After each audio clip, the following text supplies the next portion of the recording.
You know. I didn't break the night he called me a fat pig. No. I broke the moment I realized he actually meant it. My fingers tapped the table, slow, soft, the kind of sound that tells you a storm has already passed, and something colder took its place. And when something inside you finally dies, something else wakes up. Something you can't ever put back to sleep. People think marriages explode in one big moment, but sometimes, it's the small things that choke the life out of you. I see us at the dinner table, quiet, too quiet.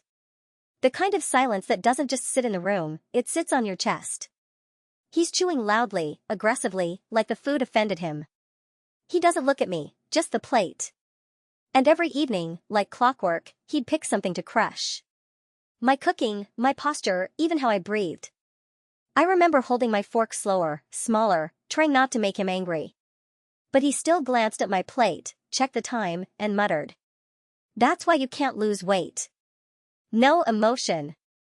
No hesitation. Just cruelty delivered like a routine chore. He'd finish eating and walk away, leaving his dirty plate stacked high, waiting for me. Always waiting for me. And the funny thing? I used to think that was normal. I'd try to improve myself, gym clothes in the corner, books on self-love, a little makeup on the counter, and he'd look at me like I was an embarrassing joke. Stop wasting your time. It won't help. Every word was a pin pushed deeper under my skin. But pain can train you to become quiet. Too quiet. In the bathroom, the scale sits in the corner. I avoid it like it's a ghost waiting to hurt me. My reflection feels like someone I used to know. And on the windowsill, there's a plant I forgot to water. Dry, drooping, barely hanging on. Funny how your environment starts to look like your heart. But he had his own secrets. He guarded his office like it held the cure to the universe. Locked drawers. Hidden envelopes. Every time I walked in, he'd slam something shut. And I'd pretend not to notice. I thought numbness meant I'd learned how to survive him. But really, it was just the beginning of my transformation. I carried the plate carefully into his office, trying not to make a sound. The smell of the food was barely noticeable over the thick tension in the room. He didn't even look up. His eyes scanned me from head to toe, slow, deliberate, like he was inspecting an object he had no use for. I should have been used to it by now, the disgust, the sneers, the way he looked at me like I didn't belong in my own life. But that day, it hit differently. He said it so casually, like it was a fact of life, like gravity or taxes. Get out. Fat pigs disgust me. Time froze. My hands didn't tremble. My body didn't shake. I didn't even blink. I just froze. Then, as if to confirm my place in his cruel little world, he added quietly, almost lazily. You should be grateful I tolerate you. I placed the plate down. Carefully. Slowly. And I walked out. Closed the door softly behind me, letting the click echo louder than any argument could. I didn't cry. I didn't yell. I just sat on the staircase, staring at nothing. Listening to the silence he left behind, it was sharp, like broken glass pressed against my chest. That was the first time I felt something colder than sadness, clarity. A clarity that cut through every lie I'd told myself about him, about us, about me. Here's the continuation, keeping it cinematic, psychological, and in the first-person narrator's voice. The tension builds slowly, showing her transformation from hurt to cold calculation. Morning light spills through the half-closed blinds as he storms out for work, barking orders at the air like it owes him something.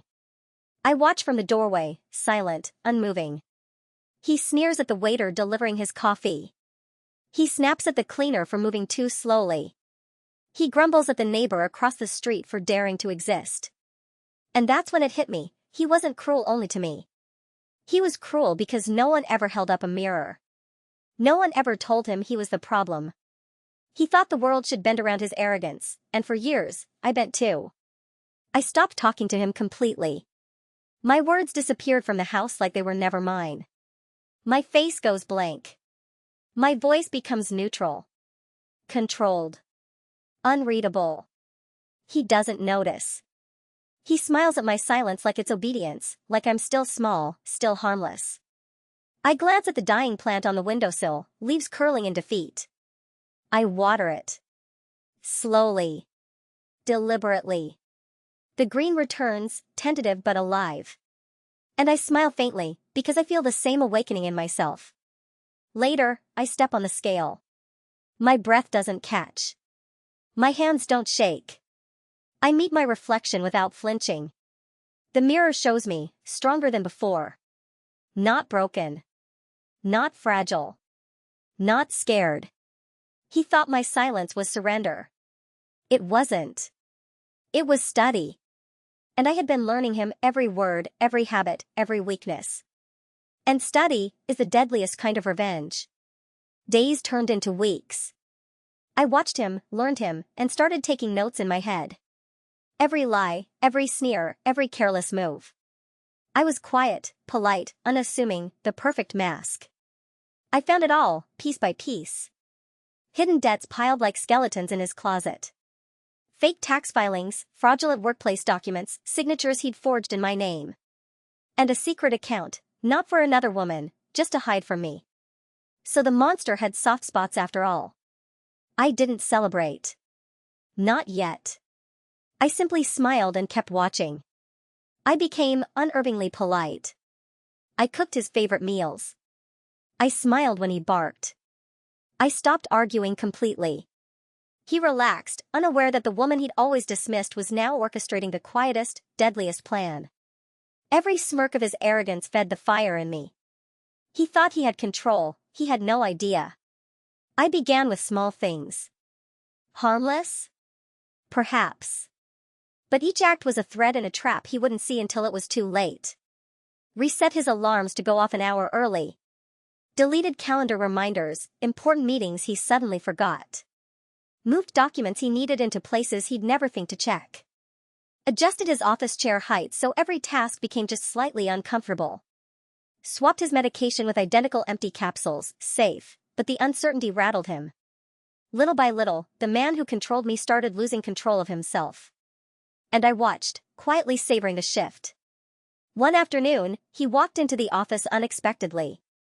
I was copying files from his laptop. My heart raced for a fraction of a second, and then I smiled. I calmly picked up the dusting cloth, pretending to tidy the desk. He paused, looked around, and walked out, oblivious. He still had no idea, no clue how close he was to the storm I was building. What I discovered next wasn't cruelty. It was stupidity. And then I found it. The proof that broke the final thread of my patience. He'd used my name to open a fraudulent loan. He forged my signature to cover tracks I didn't even know existed. Every paper, every transaction tied me legally to his crimes. I laughed for the first time in years. Quietly. Frighteningly. Not because it was funny, because I finally realized how much power I had over him. He didn't just break my heart. He tried to break my life. So I decided to end his. The night had been planned with the precision of a clockmaker. Every detail aligned, every person in place, every smile hiding shock to come. He walked in expecting praise, a toast for his promotion. His parents fluffed their napkins, ready to celebrate the man they thought they knew. He glanced at me, smug, certain I would remain invisible, harmless. What he didn't know was that I had quietly invited 3 more people who could unravel everything he thought was untouchable. His boss, stern and unknowingly complicit. A financial investigator, poised with documents and authority. A lawyer, silent, professional, calculating. No one knew why they were there. Yet. I smiled at him across the table, and for the first time, I saw fear flicker in his eyes. Not loud, not obvious, but it was there. I stood, controlling the room like a conductor. On the screen behind me, I pressed play on the surprise slideshow. Everyone expected a cheerful montage, birthday photos, smiles, polite memories. The first slide appeared, and the air shifted. Fraudulent tax files stacked neatly, hidden accounts he thought I'd never find, debt statements, glaring in black and white, forged signatures with my name, proof of his lies, loan papers signed in my name, each a trap I never agreed to, screenshots of messages where he gloated about manipulating me. The room froze. Smiles dropped. Silence descended like a weight. Everyone thought he was untouchable. Everyone thought I was powerless. And for the first time, they were all wrong. The boss stood, face pale, voice tight. You've destroyed your career.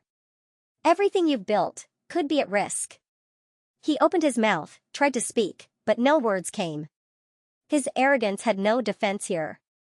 The investigator stepped forward, calm but authoritative. He is under immediate review. Assets may be frozen. Legal action is pending. The man collapsed into his chair, gasping, the world he thought he controlled crumbling in front of him. I knelt beside him, close enough that my voice was only for him. A fat pig didn't ruin your life. Your cruelty did. I stood slowly, smooth, calm, unbothered. Every step deliberate, every movement controlled. The storm behind me, his destruction, roared quietly, perfectly. Soft call to subscribe, my voice almost casual. If you're still watching, don't forget to subscribe to Stories by TE. And I walked out. Quietly. Confidently. My heels clicking softly on the floor, leaving him in the ashes of his own arrogance. The next morning, the world he had built with arrogance and cruelty began to collapse quietly, like a house of cards caught in a storm. His parents avoided his calls. Their pride replaced by shame. The same smug, confident man was now reduced to anxious silence in their presence. His office called. Suspension. Immediate. Investigators arrived, flipping through his documents, confiscating files, freezing accounts. Every asset he'd boasted about suddenly out of reach. I heard rumors his car was repossessed. Credit lines cut. Legal notices piling up like bricks against his chest. He tried calling me, texting me, leaving messages that begged for control, for explanation, for some fragment of what he thought he owned. But I never picked up. Not once. I didn't destroy him. I didn't make him this. I simply removed the mask he used to hide from himself. And for once, he had nowhere to hide. I walked past the chaos he created, sunlight warming my face, a small smile tugging at the corners of my mouth. Because I was free. And he wasn't. And freedom tastes better when it's earned in silence. I move into a small apartment bathed in soft sunlight. It's quiet here. Not the kind of quiet that hurts, but the kind that heals.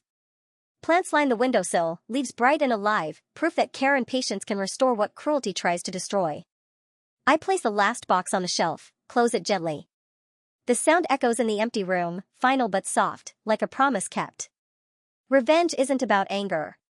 It's not about screaming back or tearing someone down. It's about returning the weight someone tried to put on your back, and finally, walking away without it. I open a drawer, take out a small, plain folder.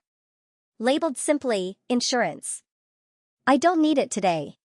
I may never need it. But just knowing it exists, just knowing I hold the power, is enough. I place it back, close the drawer, and let the sunlight hit my face. Some doors stay open forever, but some keys I keep for myself. I lean back, letting the silence stretch for a heartbeat, letting the story settle in the space between us. So, what do you think? Was the revenge too far, or not nearly enough? I want to know your thoughts. Leave them in the comments below. And if you stayed with me through every twist, every moment, like this video. Subscribe to Stories by TE. Because some stories deserve to be remembered.